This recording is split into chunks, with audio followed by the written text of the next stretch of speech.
Si tu as besoin des conseils qui vont t'aider à mieux préparer ton dossier de voyage afin d'aller poursuivre tes études à l'étranger, alors tu es sur la bonne vidéo, mais également sur la bonne chaîne. Aujourd'hui, dans cette vidéo, je vais répondre à deux questions importantes qui reviennent énormément, mais aussi partager avec toi un conseil dont j'espère que tu pourras appliquer afin de mieux préparer non seulement ton voyage, mais aussi ton cursus universitaire et ta vie professionnelle. Quels sont ces conseils-là? Quel est ce conseil-là, pardon? Regarde cette vidéo jusqu'au bout et tu vas découvrir.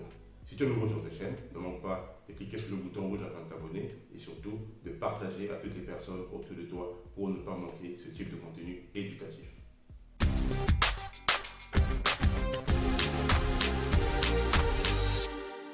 Salut à toi, j'espère que tu vas bien.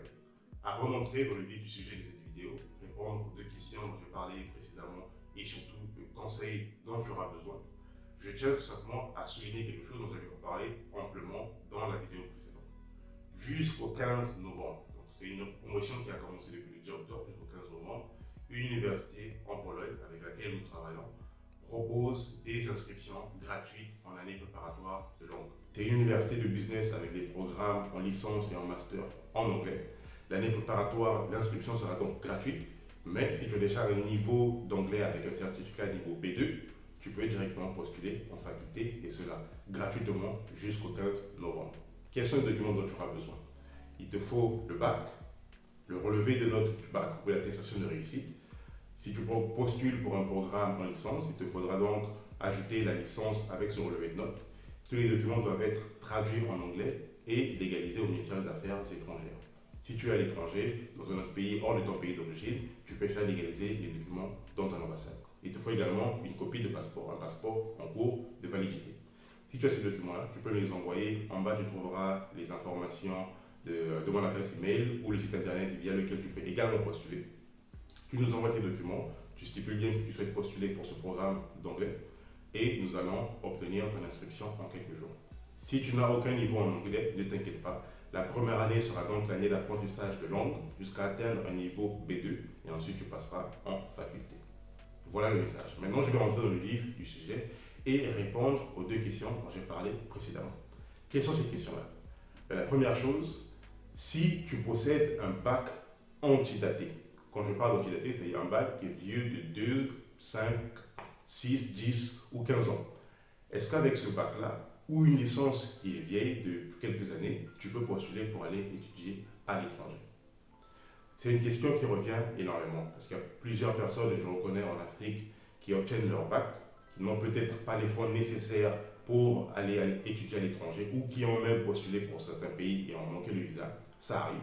Et ces personnes-là demandent qu'est-ce qu'ils peuvent faire avec un bac de 2 ans, 3 ans, 4 ans, et c'est toujours possible de postuler. L'âge, dans beaucoup de pays, est important. À un certain âge, c'est vrai que c'est difficile d'obtenir une inscription, quitte même à aller obtenir son visa d'études. Par contre, ayant un bac de 3 ans, 4 ans, 5 ans, je dirais même jusqu'à 10 ans, n'est pas un problème si tu veux toujours continuer tes études ou postuler pour aller poursuivre tes études à l'étranger. Alors quand je dis l'âge, je parle d'une personne qui tourne toujours entre 30 et 35 ans. Entre cette fourchette-là, c'est toujours possible, même si ton bac est vieux de quelques années, d'obtenir une inscription. Ce n'est pas parce qu'on a un bac de 5 ans qu'on ne peut pas continuer ses études. Les études, on peut toujours les continuer à n'importe quel moment. Ce qui est sûr, c'est qu'en passant un certain âge, c'est préférable d'avoir déjà une licence, parce que c'est plus simple de postuler en master à n'importe quel âge, même à une quarantaine d'années, que de postuler en licence à une quarantaine d'années. Donc pour récapituler, en ayant un bac vieux de 3, 4, 5 ans, c'est toujours possible de postuler pour une université à l'étranger.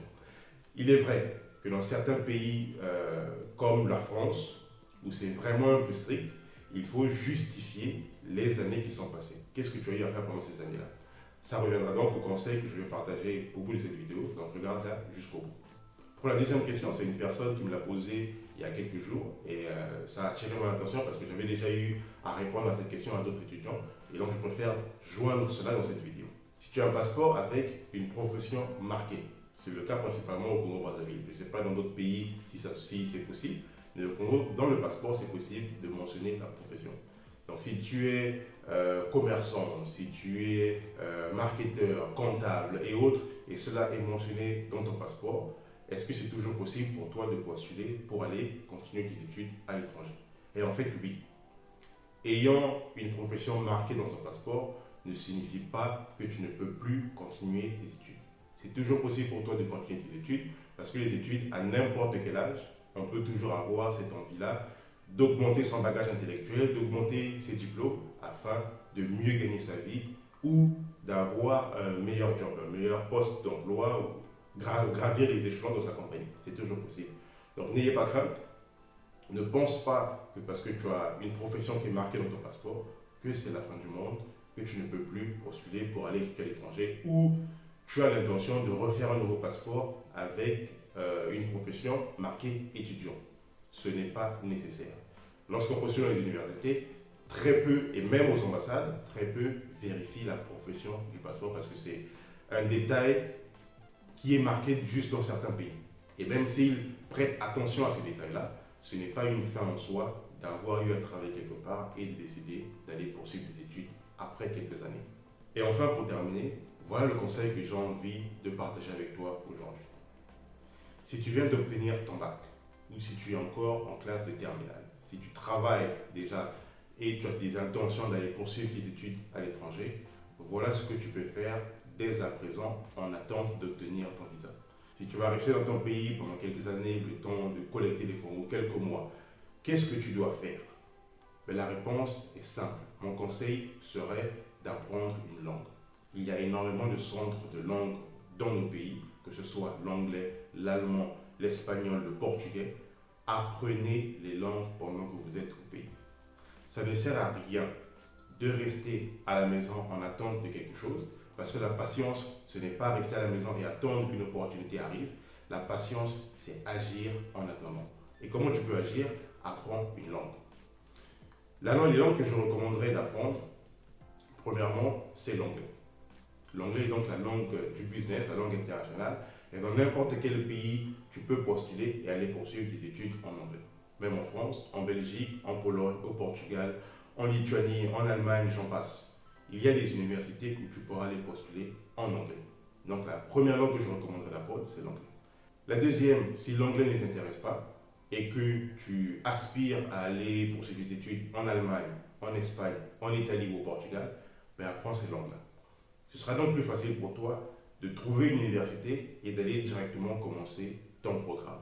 Au lieu de faire 1, 2, 3, 4 années dans ton pays, à tourner, à faire des petits boulots, mais au moment où l'opportunité de voyage arrivera, tu vas encore partir et faire une année de langue. Ça va te faire plusieurs années que tu perdras. Dans ton pays d'origine, c'est nécessaire, c'est important d'apprendre une langue. Un autre avantage de l'apprentissage de la langue, très rapidement, c'est qu'en master, je l'ai parlé dans la vidéo précédente, en master en Europe, si tu arrives à trouver une université et à l'intégrer et en master en Europe, tu peux bénéficier d'un programme qu'on appelle Erasmus. Ce programme te permet d'aller poursuivre ton master dans d'autres pays de l'Union européenne, dans d'autres universités, gratuitement. C'est une bourse dont les étudiants du monde entier vivant en Europe, en niveau master, peuvent en bénéficier. Ne manque pas cette opportunité-là. Si tu arrives en Europe, si tu étudies peu importe le pays, que ce soit en Pologne, au Portugal, en Espagne, en France et autres, si ton université est membre de ce programme-là, du programme Erasmus, n'hésite pas à prendre profit de cela, quitte à aller étudier dans d'autres pays de l'Union européenne gratuitement dans un niveau master. Voilà. J'arrive donc au bout de cette vidéo. Si tu as aimé le contenu, n'hésite pas à partager à toutes les personnes autour de toi qui pourront également en bénéficier. Surtout, abonne-toi pour ne pas manquer les prochaines vidéos que je posterai, toujours dans cette thématique d'éducation, business et de voyage.